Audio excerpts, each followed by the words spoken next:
Good morning student. Web Academy by Sumit sir में आपका स्वागत है। हम लोग डेली करंट अफेयर्स को कवर करेंगे। इससे पहले एक मोटिवेशनल कोट को जान लेते हैं। खोल दे पंख मेरे कहता है परिंदा, अभी और उड़ान बाकी है, ज़मीन नहीं है मंजिल मेरी, अभी पूरा आसमान बाकी है। तो यही सोच रखते हुए हम लोग अपने करंट अफेयर्स के सेशन को स्टार्ट करते हैं। तो पहला क्वेश्चन इस तरीके से है, किस राज्य ने शुरू की 100 दिन की शहरी रोजगार गारंटी योजना को शुरू किया है? उत्तर प्रदेश, उत्तराखंड, राजस्थान, गुजरात। आपके सामने 4 ऑप्शन है। तो ऐसा करने वाला राज्य है राजस्थान। राजस्थान ने ऐसी योजना को शुरू किया है। राजस्थान की अगर हम मुख्यमंत्री की बात करें तो ये सामने पिक है। गहलोत जी यहाँ के कौन है? अशोक कुमार गहलोत जी कौन है? यहाँ के मुख्यमंत्री हैं। हम लोग कुछ बात जान लेते हैं कि राजस्थान सरकार ने शहरी इलाकों में ज़रूरतमंद परिवारों को साल में कम से कम 100 दिन का रोज़गार मुहैया कराने के लिए इस योजना को स्टार्ट किया है। तो ये चाहते हैं क्या है? ये चाहते हैं कि कम से कम जो शहर में रहने वाले लोग हैं उनके जीवन यापन हो सके। इस योजना के पूरे नाम की बात करें तो इस योजना का पूरा नाम क्या है? इंदिरा गांधी शहरी रोज़गार गारंटी योजना। तो इसका उद्घाटन किस जगह पर किया गया? तो इसका उद्घाटन जयपुर में किया गया। तो कुछ हद तक जो शहरी इलाकों में रहने वाले ज़रूरतमंद परिवार हैं उनको जीवन यापन में इस योजना के तहत मदद मिलेगी। अगले प्रश्न पे आते हैं। अगला प्रश्न है, प्रधानमंत्री मोदी सेंट्रल विस्टा एवेन्यू का उद्घाटन कहाँ पर किया है इन्होंने? तो उत्तर प्रदेश में किया, उत्तराखंड में किया, दिल्ली में किया या फिर गुजरात में किया? तो आंसर चेक करते हैं। आंसर है दिल्ली में किया इन्होंने। ये पिक देख लीजिएगा कितना सुंदर लग रहा है। अगला प्रश्न इसी में जानकारी कर लेते हैं हम लोग कि आखिरकार ये सेंट्रल विस्टा है क्या, और साथ में ये भी देख लेंगे कि सेंट्रल विस्टा एवेन्यू क्या है। तो नई दिल्ली से राष्ट्रपति भवन से इंडिया गेट तक की जो 3.2 किलोमीटर का लंबा क्षेत्र है उसी को क्या बोला जाता है? सेंट्रल विस्टा बोला जाता है। जबकि राष्ट्रपति भवन से इंडिया गेट के बीच की सड़क और उसके दोनों ओर के इलाकों को सेंट्रल विस्टा एवेन्यू कहते हैं। तो इतनी बात आप समझ गए होंगे। अगले क्वेश्चन पे आते हैं। मंगोलिया के राष्ट्रपति कौन बने हैं? मंगोलिया के राष्ट्रपति अचानक से कैसे शब्द आ गया? तो आपको बता दें कि भारत के जो रक्षा मंत्री हैं जो कौन है? राजनाथ सिंह। वो अभी 2 दिन के लिए विदेश के दौरे पे गए हैं, जो कि कहाँ पे गए हैं? मंगोलिया और जापान। मंगोलिया और जापान पे गए। तो हुआ कुछ इस तरह के, मंगोलिया के जो राष्ट्रपति हैं उन्होंने राजनाथ सिंह को घोड़े गिफ्ट में दिए हैं। इस वजह से ये थोड़ा सा अपन को जानना जरूरी हो गया है कि मंगोलिया के राष्ट्रपति कौन है? उखनागिन खुरेलसुखजी है। आपको एक फैक्ट बता दें कि मंगोलिया को घोड़े की भूमि के रूप में जाना जाता है। अगला प्रश्न है, अदानी ग्रुप कितनी लागत के हरित निवेश के तहत 3 गीगा कारखाना लगाएगा? तो इसके आंसर को आप चेक करेंगे इसके आंसर को। तो इसका आंसर क्या है? 70 अरब डॉलर। अब ये कहाँ पे खर्च करेगा? तो इसके तहत सौर मॉड्यूल लगाए जाएंगे, पवन टरबाइन लगाए जाएंगे, हाइड्रोजन इलेक्ट्रोलाइजर बनाने के कारखाने लगाए जाएंगे। आपको और जानकारी दें कि ये कौन है? गौतम अदानी जी हैं। अदानी समूह का जो मुख्यालय है वो कहाँ पर है? अहमदाबाद में है। और इनके संस्थापक कौन है? गौतम अदानी हैं। और 1988 में इसकी क्या हुई थी? स्थापना हुई थी। अगले क्वेश्चन पे आते हैं। संयुक्त राष्ट्र के मानव विकास सूचकांक में भारत का कौन सा स्थान रहा है?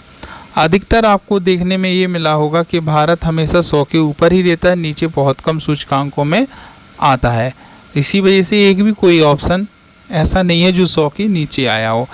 तो इसका आंसर चेक करते हैं। इसका आंसर क्या है? 133वां।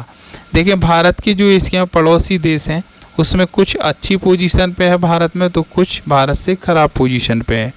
अच्छी पोजीशन पे जो है वो है श्रीलंका 73वें नंबर पे, चीन 79वें नंबर पे, बांग्लादेश 129 नंबर पे, भूटान 127 नंबर से। अब जो भारत से ऊपर हैं वो कौन है? पाकिस्तान 161वें नंबर पे, नेपाल 143 नंबर पे, म्यांमार 149वें नंबर पे। तो कुछ अच्छी पोजीशन है तो कुछ की बहुत ही ख़राब है। इसमें हम लोग ये भी जान लेते हैं कि पहले नंबर पे कौन है। तो पहले नंबर पे कौन है? स्विट्ज़रलैंड है।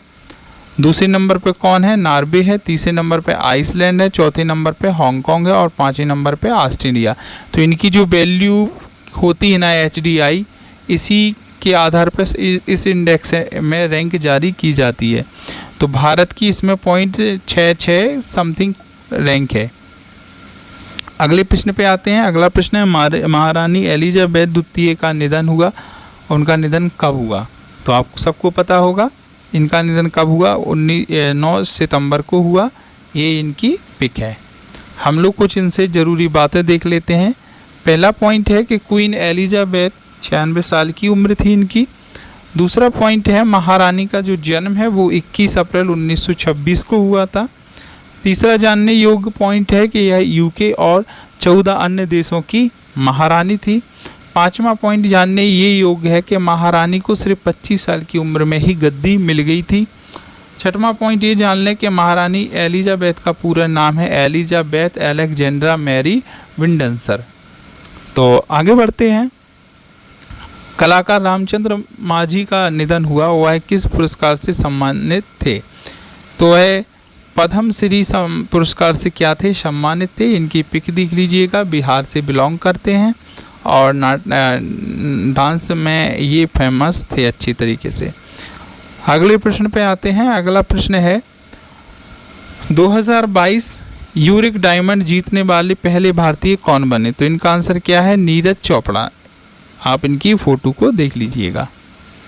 अगला प्रश्न है, अब यहाँ से आप ये समझ लीजिएगा, जो हम रोज़ाना 6 मंथ का करंट अफेयर्स रिवीजन करते हैं वो यहाँ से स्टार्ट हो गया है। इसके पहले हम पर डे के 10 क्वेश्चन या 9 क्वेश्चन जो टॉप मोस्ट होते हैं वही हम लेके आते हैं, जो आपके एग्ज़ाम में आने की संभावना होती है। और साथ ही रिवीजन के 10 क्वेश्चन लेके आते ताकि हम पिछले जो क्वेश्चन पढ़ चुके वो हम भूलें ना, क्योंकि हर एग्ज़ाम में 6 महीने पुरानी ही करंट अफेयर्स आती है। तो पहला क्वेश्चन है, हाल ही में पेट्रोलियम सामानों की आपातकालीन आपूर्ति के लिए IOCL और किस देश के बीच समझौता हुआ? तो इसका आंसर है बांग्लादेश।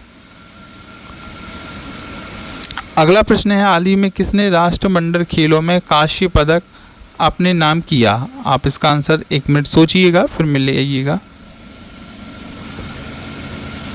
तो इसका आंसर जो है वो है लवप्रीत सिंह। अगला प्रश्न है, हाल ही में हिंदुस्तान यूनिलीवर लिमिटेड ने किसके साथ समझौता किया? तो इसका जो आंसर है वो है NIESBUD। अगला प्रश्न है, हाल ही में किसने ऑयल इंडिया के CMD का पद ग्रहण किया? आप यहाँ पे एक बात ध्यान दीजिएगा, जब भी कोई नई नियुक्ति हो या पद ग्रहण हो तो एग्ज़ाम से पहले उनको जरूर चेक कीजिएगा, क्योंकि वो बदलते रहते हैं। तो इनका आंसर है रंजीत रथ। अगला प्रश्न है, हाल ही में पैकेजों की डिलीवरी को बढ़ावा के लिए अमेजॉन ने किसके साथ समझौता किया?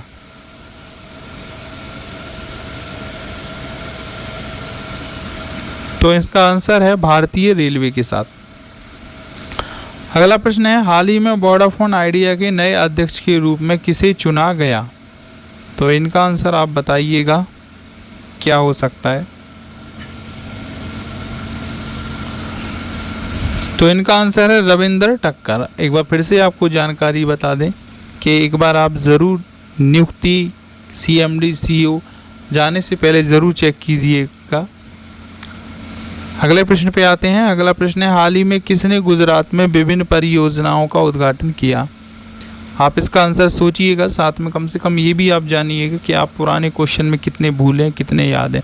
अगर आप लगातार अपने आंसर सही निकाल रहे हैं तो आप बहुत अच्छी कंडीशन पे हैं।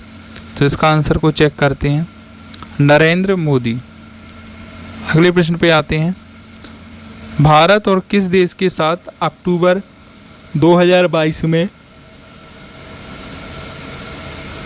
उत्तराखंड के ओली में सैन्य अभ्यास करेगा? तो इसका आंसर आपने सोचा होगा। इसका जो आंसर है वो कौन है? अमेरिका है। अगले प्रश्न पे आते हैं। हाल ही में किस भारतीय जुडोका ने रजत पदक अपने नाम किया? आपको बता दें कि 1-2 बजे हिंदी की क्लास ली जाती है, जिसमें यूपी के जो एग्ज़ाम आ रहे हैं उनके लिए इम्पोर्टेंट है और एसएससी की इम्पोर्टेंट है, जिसमें अच्छी प्रैक्टिस सेट होता है हिंदी का। आप लोग उसे भी अटेंड कीजिएगा। इसका आंसर है तुलिका मान। अगले प्रश्न पे आते हैं। कौन सा देश जुलाई 2022 में भारत का तीसरा सबसे बड़ा कोयला आपूर्तिकर्ता बनेगा? तो ये अच्छा क्वेश्चन है, इम्पोर्टेंट है। जिसका आंसर है रूस। आपको सेशन देखने के लिए थैंक यू। चैनल को शेयर, लाइक, सब्सक्राइब ज़रूर कीजिएगा। थैंक यू देखने के लिए आपका।